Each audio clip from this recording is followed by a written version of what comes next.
Welcome to the Tech Egg. Don't get scrambled. Enjoy the video. In this video, I will explain how to use Cabintalk in your Honda Pilot. This innovative feature acts as an in-vehicle intercom, making it much easier for those in the front to communicate with passengers in the second and third rows. It broadcasts your voice through the rear speakers or headphones, ensuring everyone can hear clearly without you needing to raise your voice or turn around. It's a fantastic tool for family trips and keeping everyone connected. Activating Cabintalk is straightforward. Simply navigate to your infotainment system's display audio screen and tap the Cabintalk icon. Once selected, the system will activate, and any existing audio playing in the rear cabin will be automatically muted. This ensures your voice is the primary sound, allowing for clear and uninterrupted communication with your passengers. The vehicle's built-in microphone handles the audio input.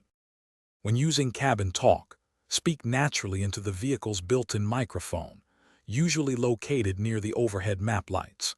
It's important to note that Cabintalk has its own dedicated volume setting. You can adjust this using the main audio system's volume knob, and a blue bar on your screen will show the current Cabintalk volume. To temporarily mute your voice or conclude the conversation, simply tap the microphone icon on the touchscreen. Cabintalk offers several key benefits, primarily enhancing safety by allowing you to communicate with rear passengers without taking your eyes off the road. It can also pause or mute any rear seat entertainment, ensuring your message is heard. For the best experience, always check that the Cabintalk volume is set to a sufficiently high level, as it operates independently from other audio. Minimizing background noise like closing windows will further improve clarity. Thanks for watching. Consider subscribing if I helped unscramble your problems.